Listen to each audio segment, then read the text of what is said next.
friend, Mr. Gil Cohen.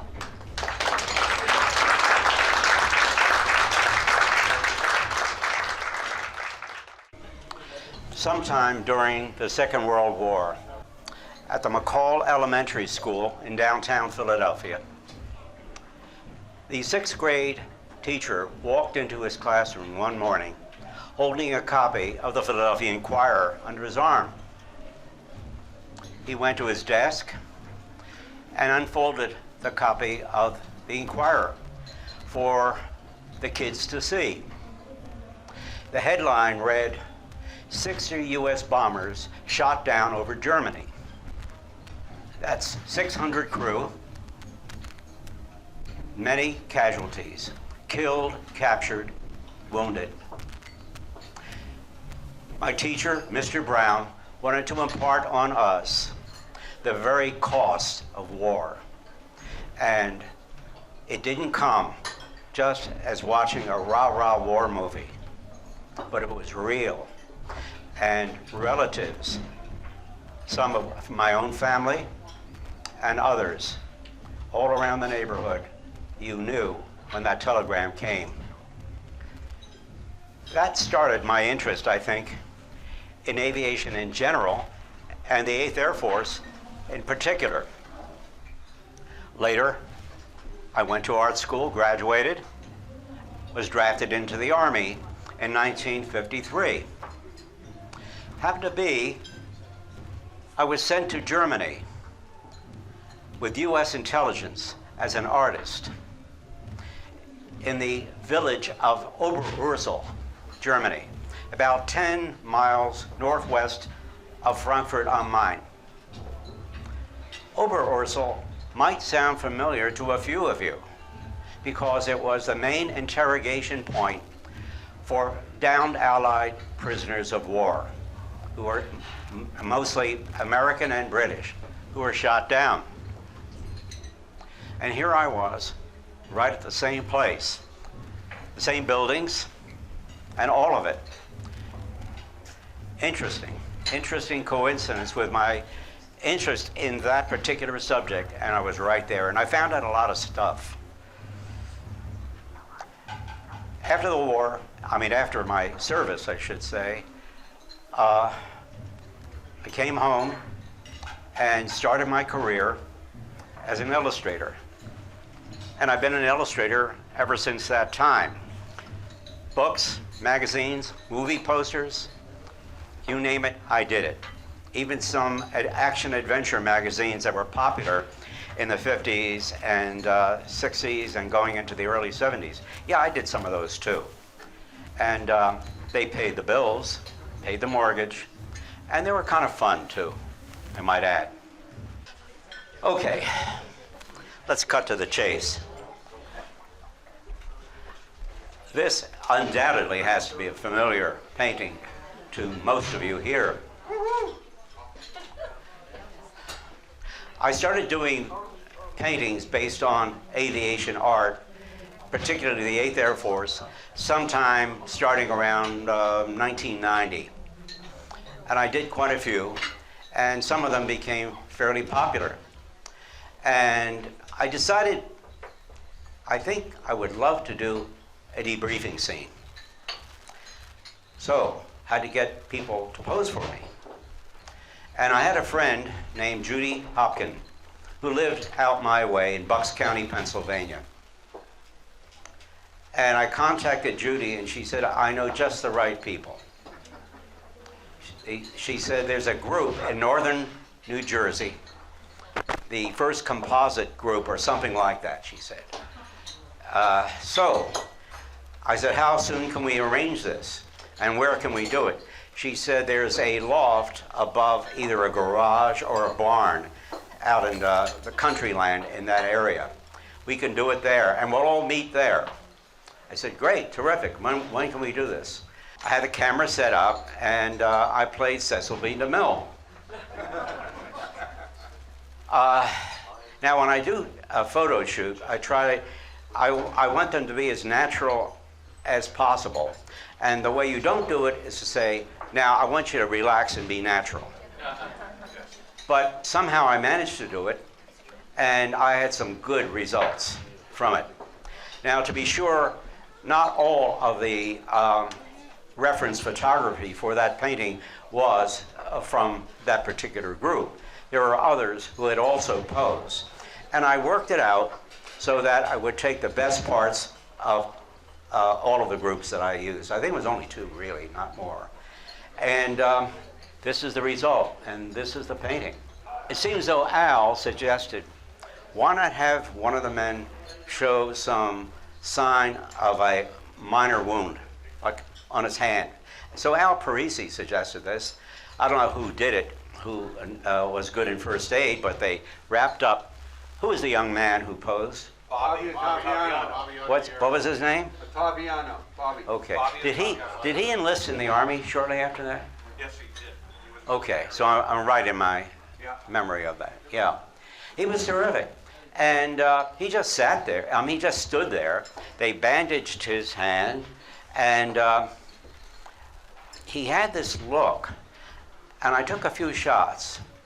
And then he started to raise his eyes, and he looked directly at me.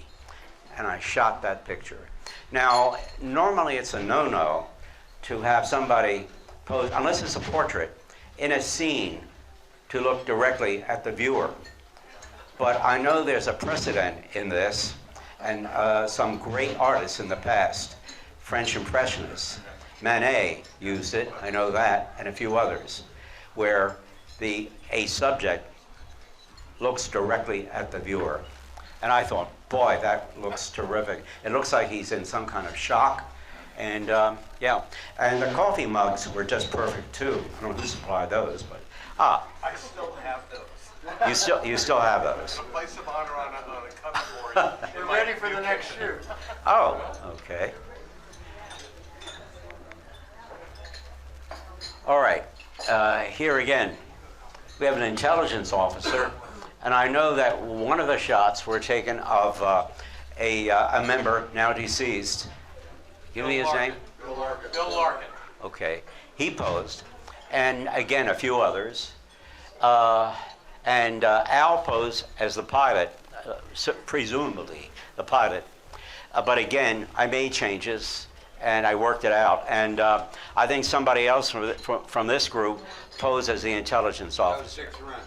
Okay, and there he is. So I had packs of Camels and Lucky Strikes, and we had, I think you guys supplied some aerial maps, things like that. Here's another one. This is called the ditching.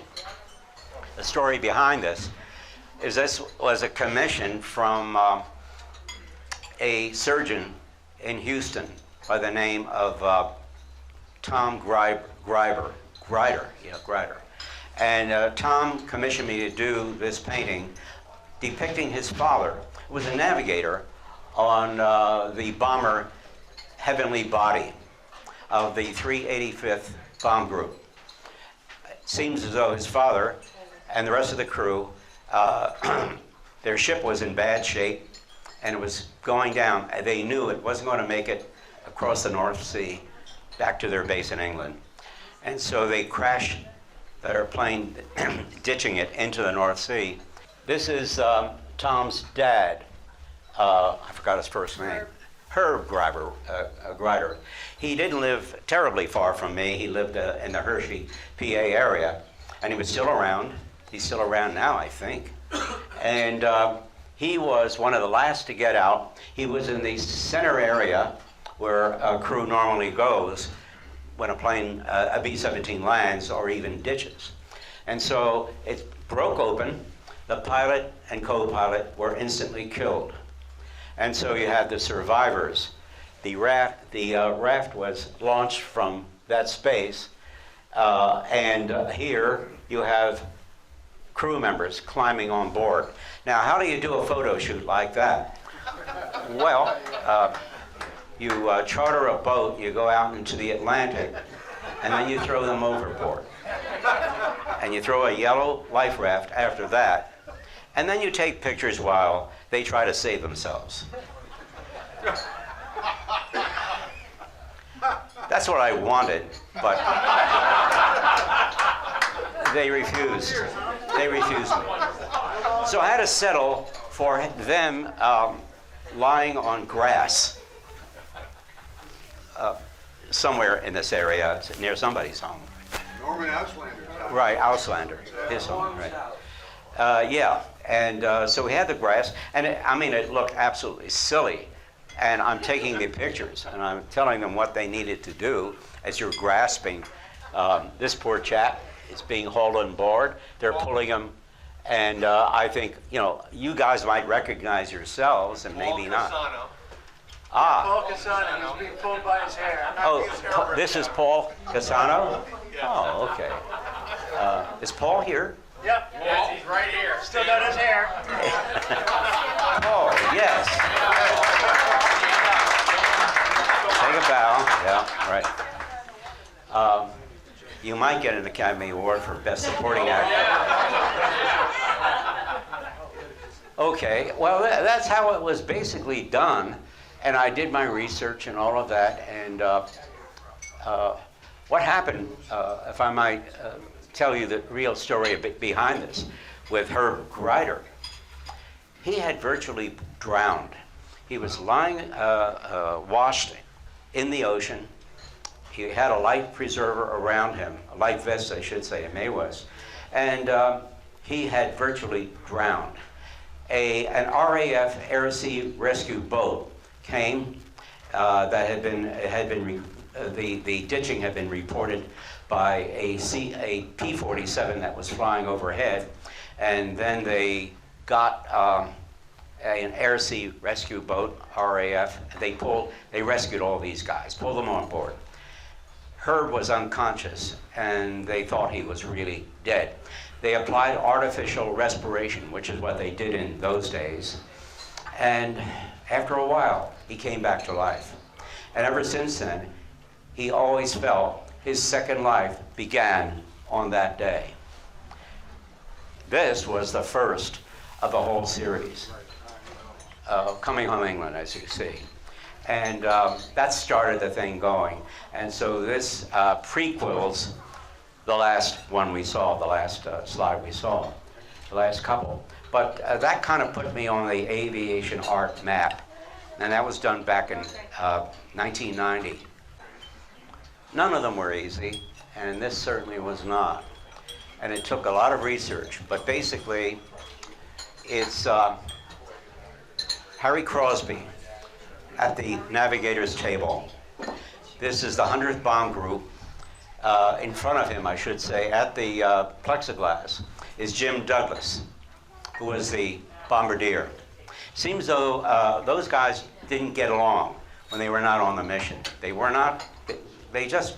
I can't go into it too much, but they didn't much care for each other. I'm not going to say any more details. But it's amazing. Yet they went on many missions. Both were outstanding at their craft, and their lives depended upon each other. So here you see Jim giving the thumbs up, and Harry is jotting down the note of bomb release. And this is the first Regensburg mission in August of 1943.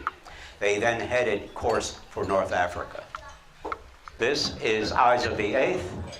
It's the 25th Bomb Group. They didn't drop bombs at all. They were, their mission was photo reconnaissance. It was map making. It was weather reconnaissance. And they had mosquitoes, which, with American markings, I think that arguably, perhaps, the Mosquito is the most versatile aircraft in the entire World War II, to me. It was a wooden wonder, and it did so much. These planes traveled at night across Germany alone. This is Utah Man, piloted by Walt Stewart. Walt was a guy from Utah, and he was a pilot with the 93rd Bomb Group, which was sent from England to North Africa with 2 other bomb groups from the 8th Air Force, as well as a couple from the then 12th Air Force based in Benghazi, Libya. So here you see the B-24 has landed. It had blown a tire, and as Walt described it to me, he told me, when they got out of that plane, the first thing they saw, before they even got out, they looked out the window, and there was an American woman. She was not a nurse. She was a Red Cross volunteer worker. And he was amazed that they were there. They came with a Woody wagon, Ford, 1941 Ford. And on the back of it, you see coffee urn. Here's a GI with a cup of coffee. She's dispensing that. And you see the other side. Pilots being greeted by other crew. I did know that Walt spoke with his hands a whole lot. Even as pilots go, he spoke with his hands. So I had him in that particular pose. Ramsey Potts was the squadron leader, the ops officer. He had come back from the raid sometime earlier, and so he's asking Walt questions about his odyssey coming home from Bucharest and the oil fields back to Benghazi.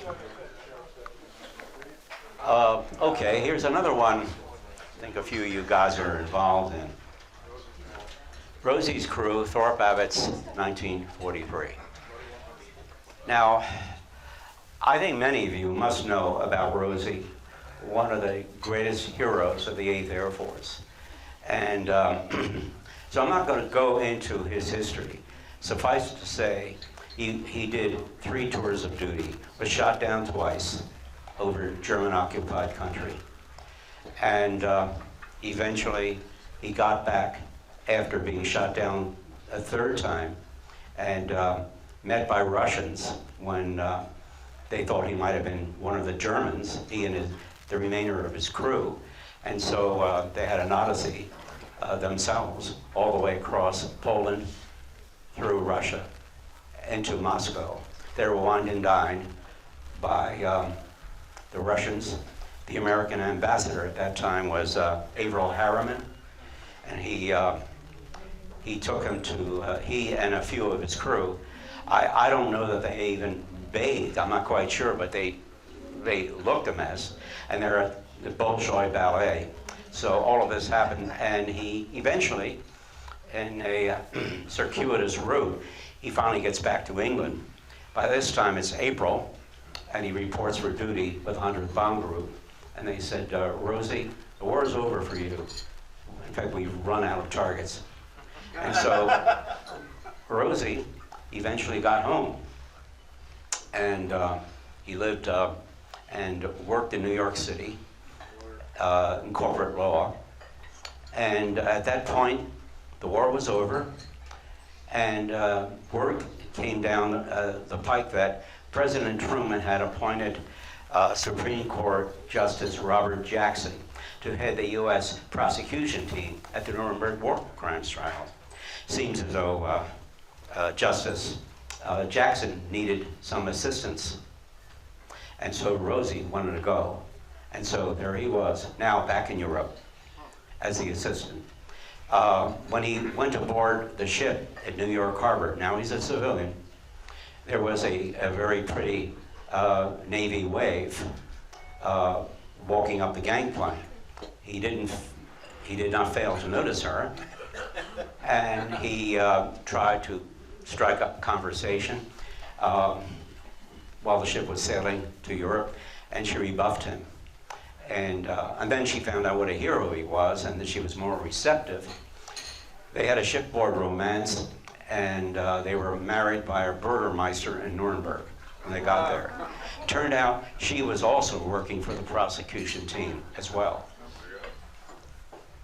She was a JAG officer working for the prosecution team. So that's a story of Rosie as far as, but my personal story with Rosie, and Alice's, my wife's, was when I finished the painting, he knew I was doing it, and he supplied all kinds of reference for me.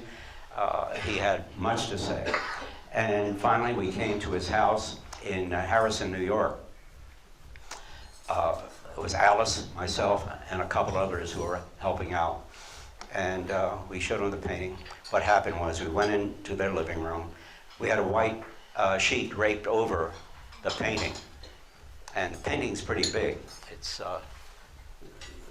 this slide is nowhere near the size of the actual painting. I think it measured 56 inches in width. And we sat it on 2 chairs on opposite sides of the room. Rosie sat on the sofa. And at our signal, Alice and I lifted the curtain, the drape, and revealing the painting. And Rosie just sat there. And he just whispered, I feel as though I'm back there. I really, my God, you really caught it, Gil. And I could see he was taken aback by looking at that painting. Then he started to stand up and he walked towards the painting. And then his mischievous humor kicked in. He looked at the painting and he pointed to himself and he said, "Who's that handsome guy? Is that Cary Grant?" I said, "No, Rosie, that's Gregory Peck." Then he got serious again, and he knelt down, and he looked at this guy, and he said, almost whispering, "Is that Cece?" I'm thinking in my head, Cece. Clarence C. Hall. He was top turret and flight engineer. And I remember, wow, I'm glad I caught that, that he was able to recognize him. And then he said, almost to himself, "Yeah, Cece, he was killed in an industrial accident in the 1950s. And then he looked at most of these people. He knew who they were, and he would say something about them, that he knew about their lives after the Second World War. He kept in touch with every one of them. When they passed, he kept in touch with their family.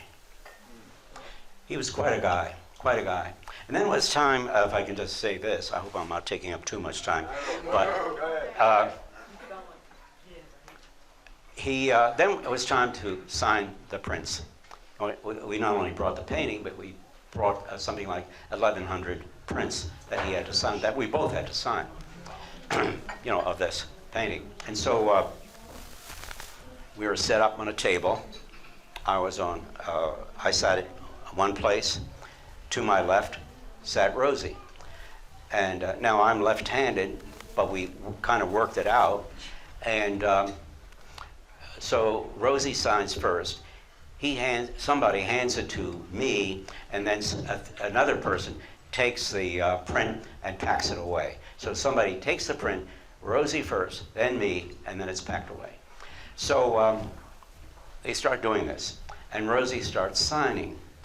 Robert Rosenthal. Then it comes to me. Gil Cohen. Robert Rosenthal. Gil Cohen.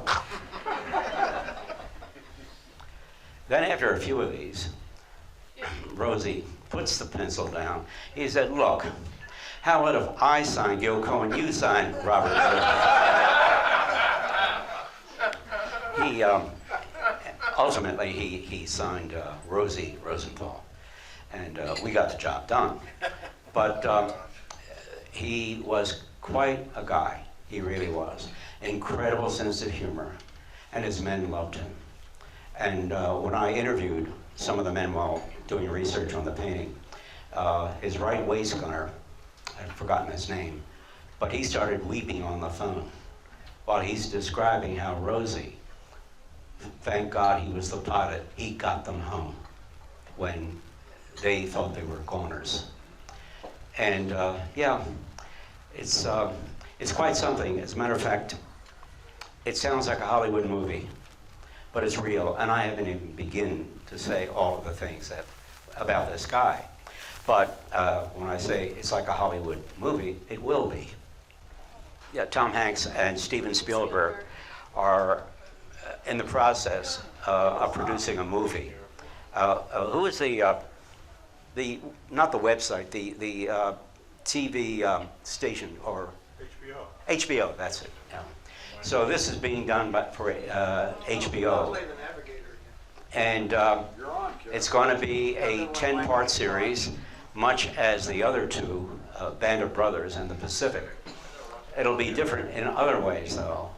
And it'll be as expensive as they were. This is going to be much more expensive, and it might vie for one of the most expensive movies ever made. But don't hold your breath as to when it's going to happen.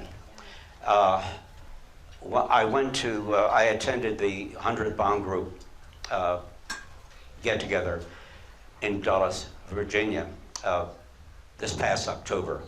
And the main screenwriter for it was there. And he said that he had to redo the screenplay once, and he's about 3/4 finished that, and he's had it for a couple of years. He said, don't look for this happening before 2020 and probably well beyond. I think we're looking at maybe 5 years, but I think it's going to be something. And then another thing was, who's going to play Rosie? Who's going to play Crosby? And the screenwriter said, well, Rosie doesn't come into the 3rd episode, because remember, he wasn't there earlier on in the war. He came in the latter part of 1943. And so, but Harry Crosby will be there from the beginning, but the main guy is going to be Rosie. And so it's something I'm really looking forward to, and I suppose many of you are as well. I asked Dan Rosenthal, that's Rosie's son, who I'm friendly with, terrific guy, reminds me of his dad. And I said, Dan, what's it like to have somebody, an actor, playing the part of your dad?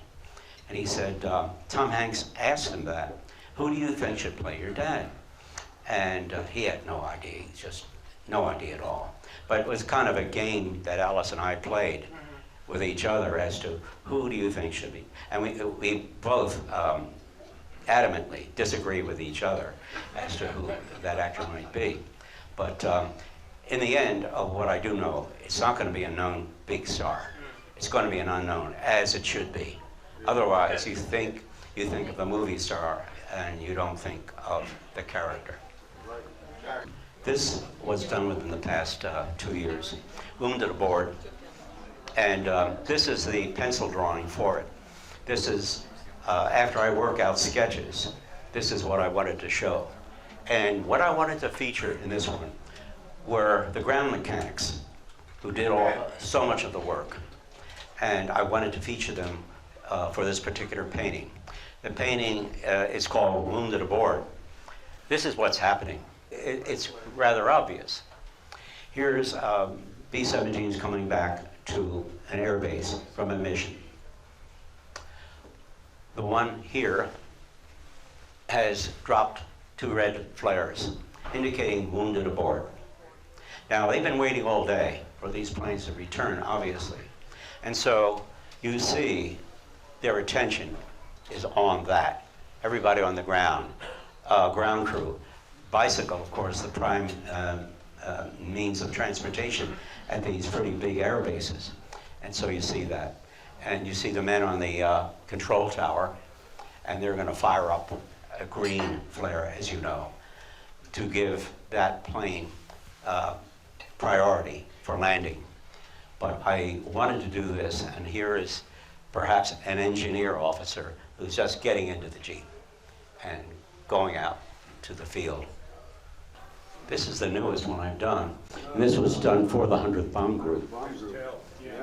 Yeah, now, I did a rough sketch, and I sent it to them. They actually commissioned this. The 100th Bomb Group Foundation commissioned this drawing, and so there was no time for me to do a painting. And so I did this pencil drawing, which was made into a print. And obviously, it's a theme I've done quite a few times before. And here you see, they wanted to make sure we know the square D is up there. That's the tail emblem of the 100th Bomb Group, square D. And so I made up some kind of damage. And then their historian, Mike Faley, some of you might know him. Mike contacted me and said, Gil, how about if you use actual damage? And he sent me this. Wow. So that's unbelievable. That plane came back. What on earth is holding that tail on? Look at it. Band-Aid spitball. Here's the rudder. The B-17. It's a B-17. That's right. We've seen other things like that. Anyway, this is my guy, the crewman. And he's the most asked about print I probably have ever done. People want to know about the crewman. And anybody have any other questions? Yes. The crewman, does he have an identity? I'm sorry. The crewman, who was the crewman? Does he have an identity? He's generic. He's not an actual person. When I first did the drawing, I had some vets looking at it, and one guy said, judging by his expression, that looks like the big B. And another guy said, yeah. In fact, you know, I think he looks a little like me. And his buddy said, you ain't that handsome. And that we're most proud to have been a part of your work.